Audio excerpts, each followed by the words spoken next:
Welcome to the Heavy Spoilers Show. I'm your host Paul, and variants assemble as we're breaking down episode 6 of Loki.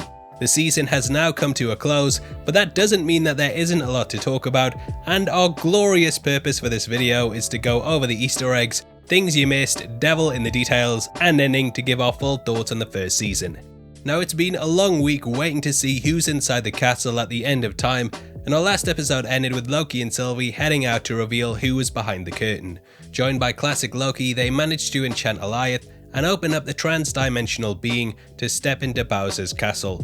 Mobius decided that he was going to go and burn the entire TVA to the ground, and I forgot to mention last week that this was actually a callback to the first episode in which Loki said he was going to do the same thing.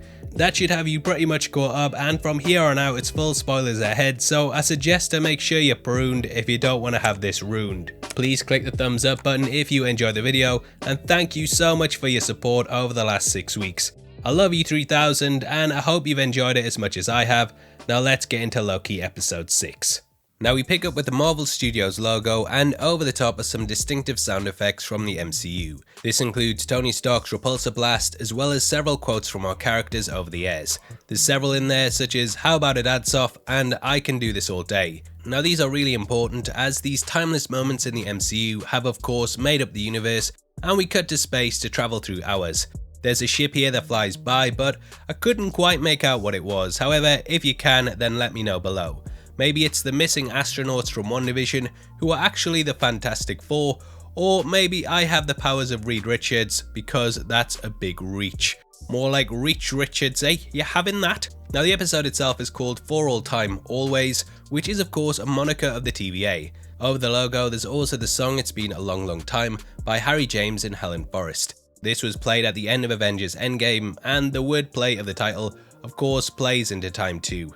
Now in the episode we're introduced to Jonathan Majors playing He Who Remains. King Kang ain't got shit on me because we said all the way back in our episode 1 video that it would be he who was behind it. However, we might have also said 7,000 other fan theories since then, but just ignore them and focus on the one we got right. Now it takes forever to say He Who Remains, and I'm probably going to be mentioning this guy a lot in the video, so to keep things simple I am just going to be saying Kang, even though this guy is pretty much one of his many variants. Now there were several clues towards this, such as the central timekeeper bearing a big resemblance to him, the Kang building, Goliath, and even the colours when the portal opened were blue, purple and green, which are of course Kang's colours.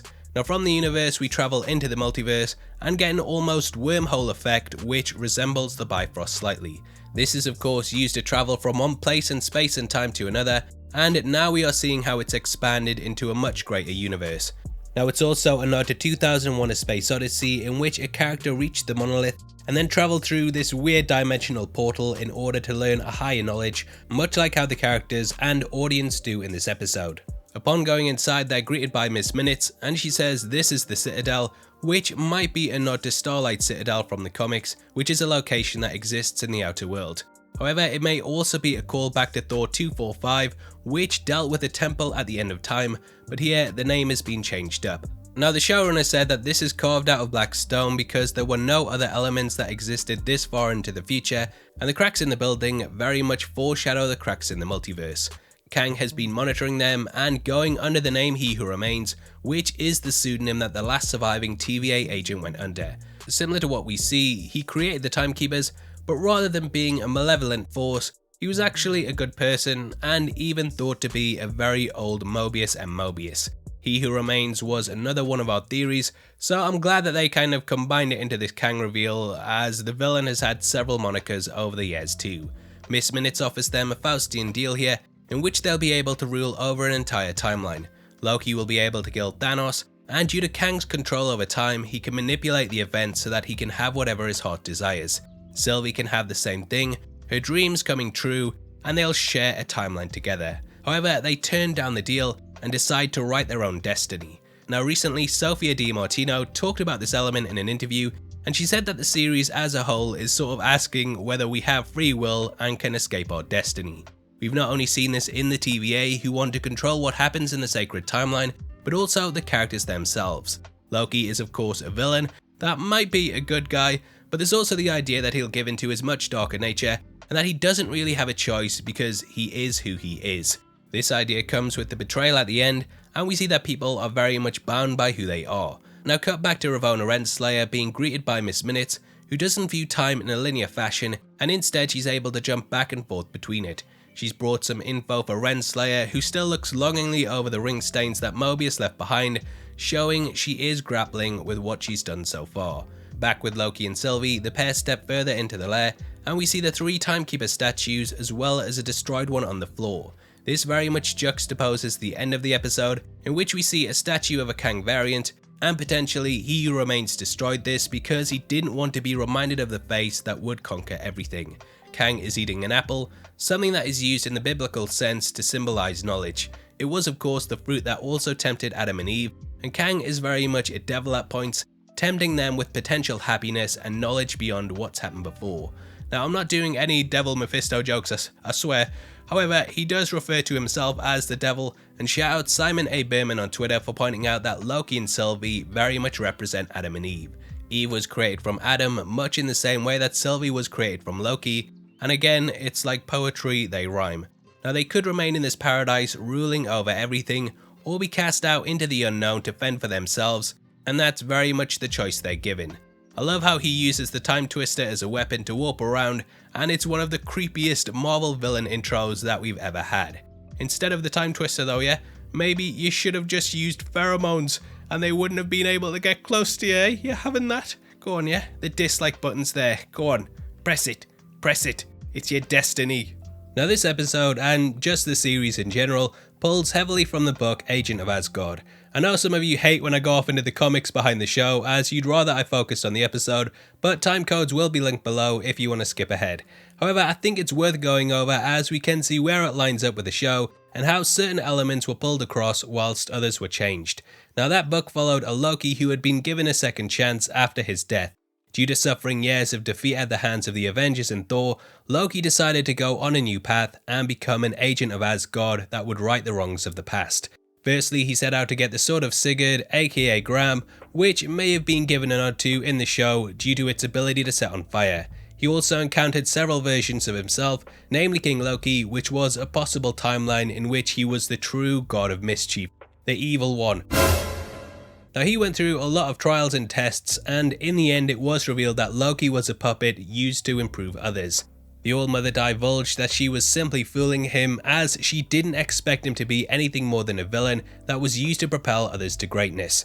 Now the timeline kinda gets confusing here, and the original Loki that learned this ended up becoming an even worse villain. He thought that if they wanted a big bad that he would play that role to perfection and give them one of the most fearsome foes they'd ever set their eyes upon.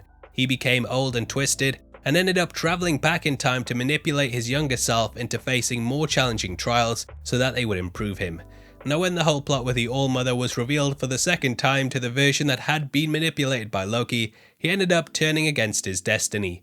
Loki embraced himself and cast out the King version so that he could go on to become something different that hadn't been seen before, and in many ways the Loki version did propel himself to greatness.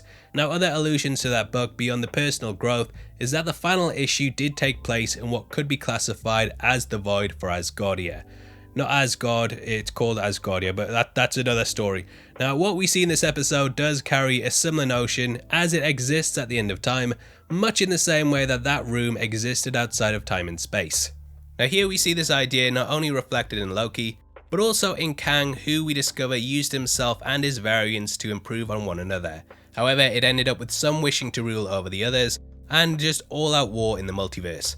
Now cut back to the TVA, and we see Mobius confronting Renslayer in her office. The latter is still indoctrinated even after learning the truth, and we discover the origin of the pen from the Franklin D. Roosevelt High School. B-15 has tracked things back to 2018, and we discover that Renslayer was a teacher there. I think that it was Eric Voss that called this out, so shout out to him for getting it way early, and potentially her learning this ended up creating her Nexus event. Renslayer clearly doesn't want to break free of Kang's rule, and this has been hinted at in several of her appearances, namely down to the Timekeeper, which looks extremely like him, looming over her constantly. Back in Kang's office, he divulges that he already knows the outcome of every scenario, as he has a script. It's very similar to the Doctor Who episode Blink, which involved people discovering secret messages on DVDs from the Doctor who had recorded them in the past. They wrote out what he had said and then used these to inform their own decisions, and the episode then ended with them handing over the script to the Doctor so that he could go back and record the scenes for the DVDs in order to make it so that the events carried out the exact same way.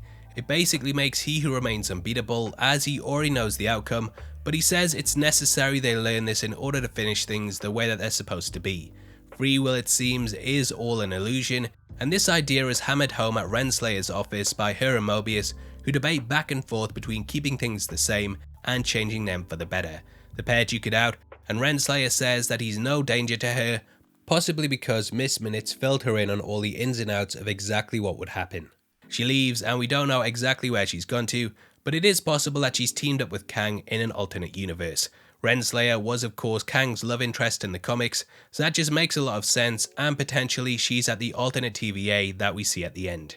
Now cut back to Kang's, or He Who Remains, or whatever, and he says he's been dubbed many names by many people, and this is a nod to all the monikers that Kang has gone under. There's been Nathaniel Richards, Rama Tut, Immortus, and of course Kang the Conqueror, which he pays lip service to when saying what others have called him. He recounts his backstory, namely Nathaniel Richards' past in the 31st century, or is it the future? Anyway, he talks about all the variants of him that discovered one another, and how they initially were a positive force, but that there were others that wanted to rule. We learn that they were the ones behind the multiversal war, and thus He Who Remains has tried to streamline the entire timeline to avoid this conflict so that he can still rule, but that he remains unchallenged by himself. Kang talks about how Alioth is a being that he came across, and that he became his pet, which is another theory we got right. Yeah, we got. I'll stop patting myself on the back for getting everything right and maybe a million things wrong, but this calls back to the comics, as in that Alioth initially tried to destroy one of Kang's dimensions, but he defeated it and then turned it into his god dog. Using it, he wiped out almost every timeline and seemingly averted all-out war. He hints to his other variants, who we will no doubt be meeting one of in Ant-Man Quantumania. He knows it's either his way or something worse, and that the dictatorship the TVA has is best for all. The half-eaten apple also remains on his desk, which might be a nod to Doctor Strange, namely the scene in which he learned how to change time. Kang says there are two outcomes, with either him being in control or it being Sylvie and Loki. Neither of these actually end up true, and it does make you wonder who gave him this script. Obviously there's a higher power over this entire thing, and we'll no doubt be getting more clues towards that in season 2. Now he says he's lived a million lifetimes and this is the only one that works, which might be a nod to the one timeline amongst the 14 million that Doctor Strange mentioned in Infinity War. It's a very Willy Wonka-esque moment in which he reveals that he's waited millennia for someone to take his role and that he now has two people. I have to say it's a really incredible portrayal, and Majors is clearly chewing up the scenery and stealing the scenes every time that he's on camera. It's an amazing debut, and it leaves you questioning what you would do in this situation. They reach a point where Kang doesn't know what's going to happen, and this is demonstrated by him dropping something without knowing that it would fall. We watch as the time stream splits off into its own thing, and the choice is left up to Loki and Sylvie. Kang takes off his time twister, and he actually appreciates the unknown. Sylvie goes to kill him, but Loki stays her hand, and the pair go head to head with them arguing over the opposing views of democracy versus fascism. That's probably a bit woke of me to say, but Loki wants a dictatorship to stop even worse things from happening, whereas Sylvie would rather the choice was left up to the individuals. Obviously, we know from a meta point of view exactly who's coming down the line, but Loki very much wants to use her and himself to keep order, whereas Sylvie is happy to see it descend into chaos. I love that the pair go head to head, and considering the fight choreography has been lacking slightly in the earlier episodes, they really knock it out of the park here. Loki confesses his love for himself, and it seems like he's won Sylvie around, but she betrays him and sends him back to the TVA so that she can kill Kang.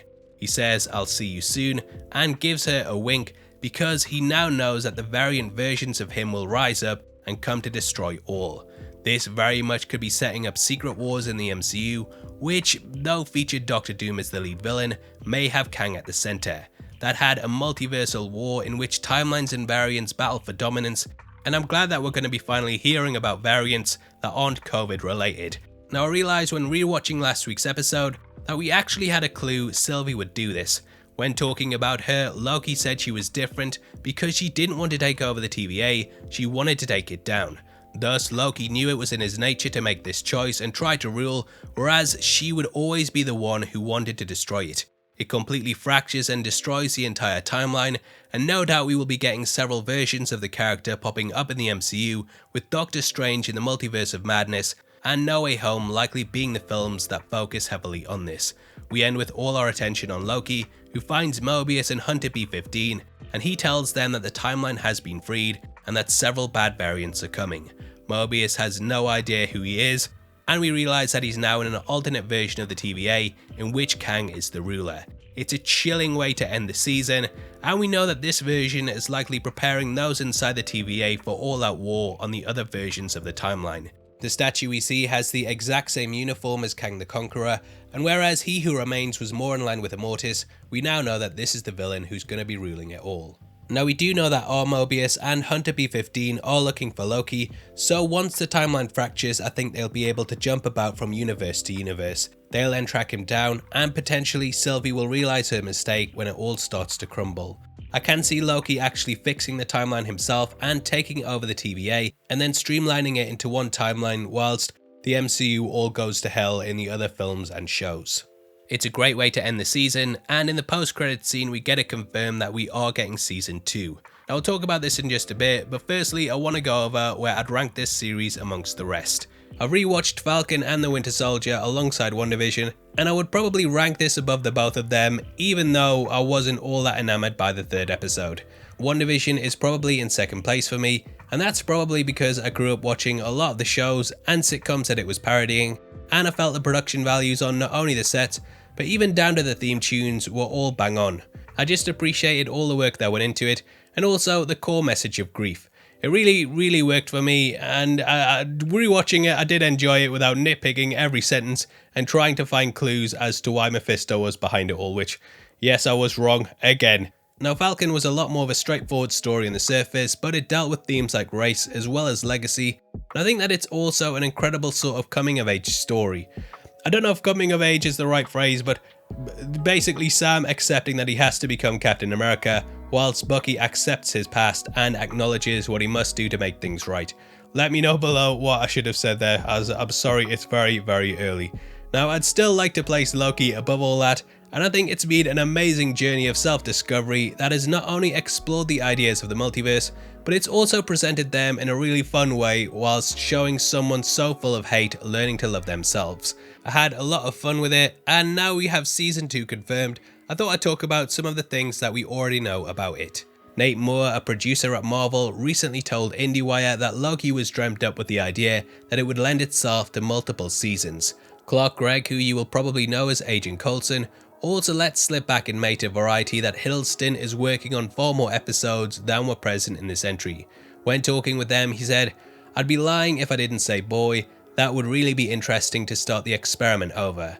Doing 10 episodes or 12 episodes the way Tom Hiddleston told me he was doing on Loki, with that kind of budget and that Marvel Cinematic production team." Now whether this is him just getting the episode amount wrong, or letting us know that the next season might make up the other 6 to 12, or that there could be 10 to 12 episodes, we don't know, but there is further mounting evidence we'll be seeing the God of Mischief sooner rather than later. According to Production Weekly, Season 2 will reportedly start filming in January 2022, and due to the speed that Disney are putting these together and then releasing them, it is possible that we might even see the next one at the end of next year. In addition to this, there's also been several hints and articles that Mobius and some of the other versions of Loki could be appearing in future projects. There's so many different aspects they could explore, and say Hiddleston does want to hang up the horns, we still have a version of the God of Mischief that could be popping up at some point down the line. So lots to look forward to, and on the 11th of August we will be starting our weekly What If coverage. I was going to do a trailer breakdown, but I'm sure if you've been watching my most recent videos, you'll know I've been pretty bunged up with man flu, so I thought I'd just take a rest over the weekend and get back to normal for this one.